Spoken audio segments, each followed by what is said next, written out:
Hi everyone, today's video is all about sex determination in human being. Today we will discuss about how the sex is determined when the child is inside the mother womb.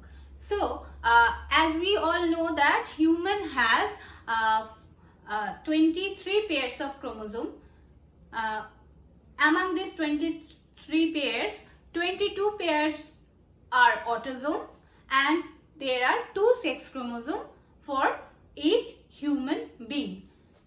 In case of female, they have 44 autosomes and 2 sex chromosomes, both are X chromosomes. And in case of male, there are 44 autosomes and the sex chromosome, they have X and Y.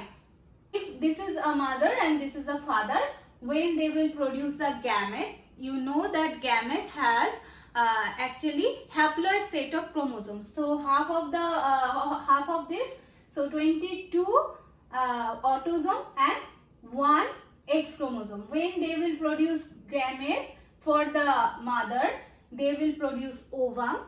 In ovum, if we take a look on their chromosome set, we will find that they have 22 autosome and 1 sex chromosome, that is X. Always it must be X because we have only X for the female, isn't it?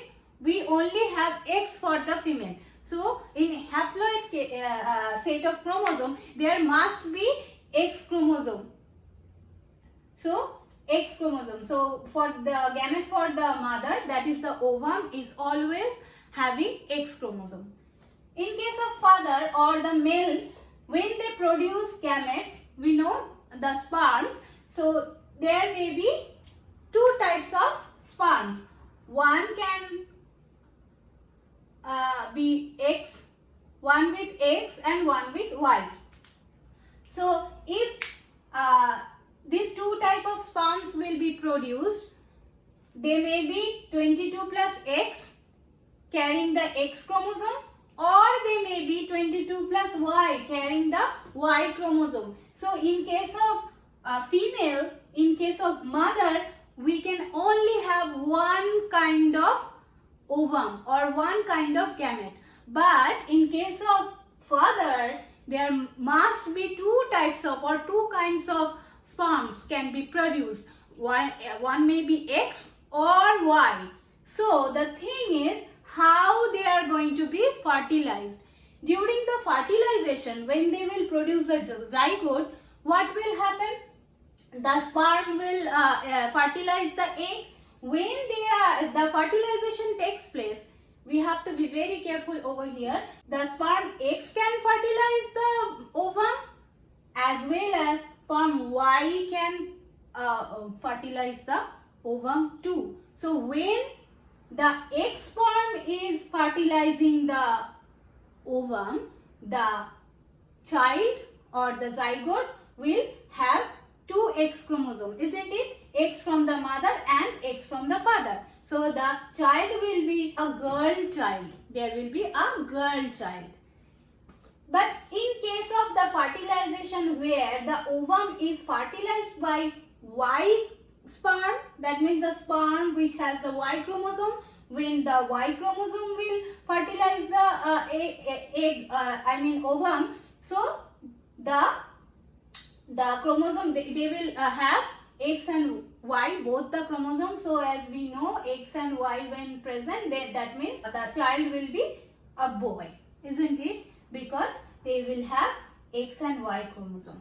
As we know, when both the sex chromosome are X chromosome, they are girl, and when both the sex chromosomes are 1 X and 1 Y, they must be a male. So it's very clear to you that when X sperm will fertilize the egg, they will produce a girl child. When Y sperm will fertilize the egg, they will produce the male child, isn't it? The boy.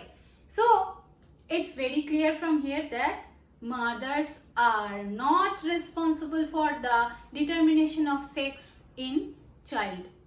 There must be the father. The father is the person who is solely responsible for the sex of their child.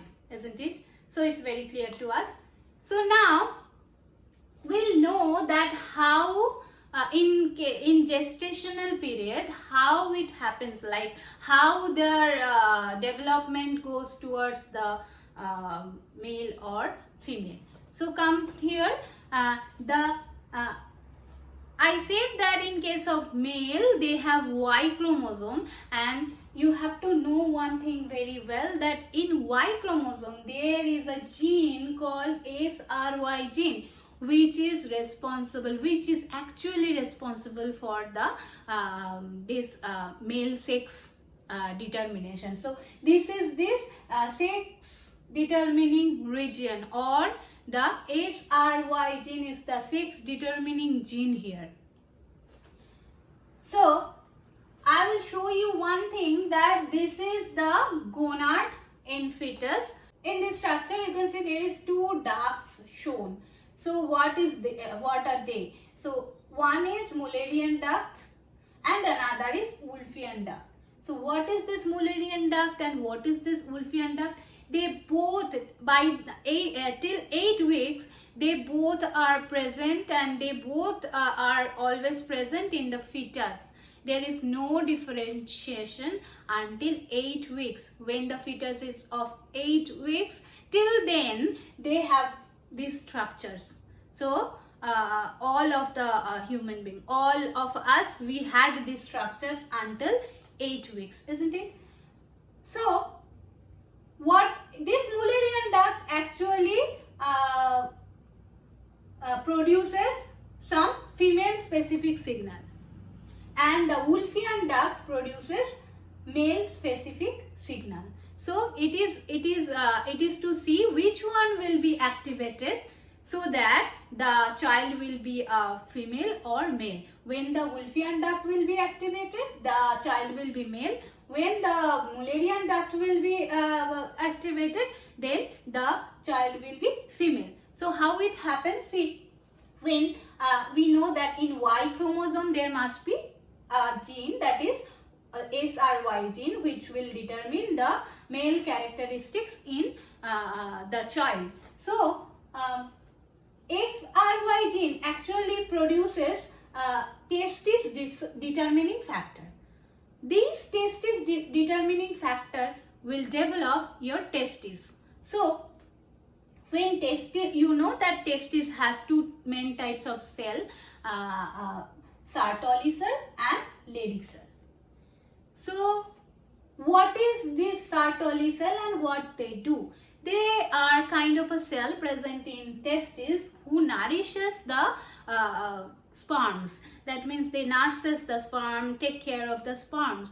With these characteristics, they also produce some hormone. They secrete a hormone called anti-Mullerian hormone. Anti-Mullerian, from this biological term you can see that anti-Mullerian, that means somehow this hormone is blocking the development of Mullerian duct, isn't it? It's actually blocking the development of the Mullerian duct. When it is blocking this path, there must be the tendency is towards the development of male characteristics. It's very clear now, because I told you that Mullerian duct will Mullerian duct, what they do, they actually gives female specific signal. When anti-Mullerian hormone is blocking that system, that means so this Mullerian duct cannot be developed here. So I must say something important here. Sometimes a syndrome called persistent Mullerian duct syndrome happens, where there may be less production of anti-Mullerian hormone or something like that. This syndrome happens where there are some symptoms which are related, like which actually helps to persist the Mullerian duct system. So when the Mullerian duct system is persistent, at that case the internal structures are like female must be, because they always give the signal towards the female characteristic. That means the internally the structures will be actually female like. So in this case here they are actually genotypically male always, because they have Y chromosome, they have SRY gene, but somehow because of the less function of this anti-Mullerian hormone or no production of this anti-Mullerian hormone, they got some characteristics like females, and they are actually phenotypically female but genotypically male. So the Sertoli cell thing I explained already. Now I will say something about the Leydig cells, another kind of cell which is very important, and they are present in testes. What they do, they actually secretes a hormone, the male hormone, you all know that, testosterone hormone. So what this testosterone hormone does, this testosterone hormone actually helps in development of the Wolffian duct. When they carry male specific signals, they actually produce the internal male structures.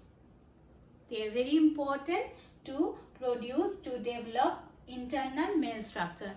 Internal male structures like seminal vesicle, like epididymis and ejaculatory duct and vas deferens, all these structures are developed when the Wolffian duct is developed. So this is all about the testosterone hormone that is producing the internal male structures, internal male characteristics. One more thing I want to discuss with you, that this testosterone is converted to dihydrotestosterone in presence of 5-alpha reductase enzyme. So we need this enzyme here, 5-alpha reductase, to produce dihydrotestosterone from the testosterone. So what is this dihydrotestosterone? Dihydrotestosterone is actually very important to produce the male external characteristics. So all the external characteristics are shown, are developed by the production of this dihydrotestosterone. It's very important. So when this dihydrotestosterone production is blocked, what will happen? In deficiency of 5-alpha reductase, what will happen? There will be no production of dihydrotestosterone. That means no male external characteristics are being produced. So this thing happens sometimes. So in that case, genotype is male, because they have all these things. They have SRY gene in Y chromosome. They are producing Sertoli cell, Leydig cells, testosterone, everything. But as dihydrotestosterone is not produced, we can say this is an ambiguous phenotype can be shown. So from this discussion, we can conclude one thing, that until 8 weeks of the gestational period, the fetus for all the cases will remain same. They will have these structures. There will be Mullerian duct, Wolffian duct, but only by the 10 weeks they tend to develop their like male reproductive system or female reproductive system, and their fate will be decided by the presence of SRY gene. When Y chromosome is present, the SRY gene will activate and produce all the male signals and male specific signals, and produce the male internal and external characteristics. When SRY gene is not present, that means Y chromosome is not present. In case of female, they will actually tend to the production of this female specific signals. That means Mullerian duct will be developed, and this will eventually develop all the female characteristics. So it's very clear that how the sex is determined by the father, and how the SRY gene helps in determining sex. So that's all for today.